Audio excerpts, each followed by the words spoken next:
Jail کی سلاخوں کے پیچھے سے چیئرمین پاکستان تحریک انصاف عمران خان کا قوم کے نام پیغام۔ اٹک جیل کے چند ابتدائی ایام میرے لیے کسی قدر دشوار رہے کیونکہ میرے سر کے عین اوپر تیز روشنی تھی، پھر مجھے بیٹھنے یا لیٹنے کے لیے بھی محض فرش ہی میسر تھا، جہاں رات کو میرے جسم پر کیڑے مکوڑے رینگتے جبکہ دن بھر مکھیاں بھن بھناتی رہتی، مگر بعد میں جب پنکھا فراہم کر دیا گیا تو اس کیفیت میں قدرے بہتری آئی۔ قید میں اب تک گزرنے والے 9 ہفتوں کے اپنے شخصیت پر اثرات کا احوال آپ کے سامنے رکھوں تو رب العزت کے بے پایاں شکر کے ساتھ میں خود کو روحانی، ذہنی اور جسمانی طور پر اس دن سے کہیں بڑھ کر صحت مند اور توانا پاتا ہوں جس روز مجھے قید میں ڈالا گیا۔ آپ یہ جان لیجئے تب اور آج کی حالت میں الحمدللہ زمین آسمان کا فرق ہے۔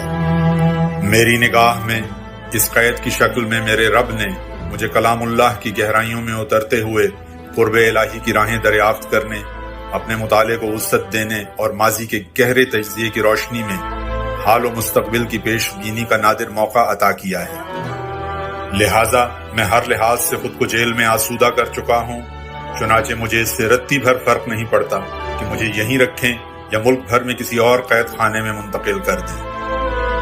جیل میں کوئی شے مجھے واقعتاً پریشان کرتی ہے تو وہ جیلوں میں ڈالے گئے اپنے بے گناہ کارکنان کی سلامتی، ان کے اہل خانہ کی مشکلات اور بہبود کا احساس ہے جو ہمیشہ میرے دامنگیر رہتا ہے۔ جیل میں ملاقات کے لیے آنے والے وکلاء ہی میرے لیے احوال سے آگاہی کا واحد وسیلہ ہیں۔ میرے پاکستانیوں، ہمیشہ یاد رکھو کہ انتخاب ہمارا دستوری حق ہے اور ملک کی بقا و ترقی کا واحد راستہ ہے۔ میں اپنے اس آئینی حق سے کسی صورت دستبردار ہوں گا، نہ ہی اس پر کوئی سمجھوتا کروں گا۔ دوسرا اہم پیغام جو میں آپ کو دینا چاہتا ہوں وہ یہ ہے کہ پاکستان میرا ملک، یہ دھرتی میرا اوڑھنا بچھونا ہے۔ میں کسی طور اپنا وطن نہیں چھوڑوں گا۔ خوف و ترغیبات کی آندھیاں چلا کر ملک چھوڑنے کا سوال اٹھانے والے بتائیں کہ میں اپنا وطن کیوں چھوڑوں۔ میرے پاکستانیوں، یہ بھی خوب اچھی طرح ذہن نشین کر لیجئے کہ میرے خلاف سائفر مقدمہ ڈونلڈ لو باجوہ اور امریکی سفارت خانے کو بچانے کے لیے قائم کیا گیا ہے، تاہم میں حقیقی آزادی کی اپنی جنگ جاری رکھوں گا۔ آپ نے بھی میری اور پاکستان کی لڑائی لڑتے رہنا ہے۔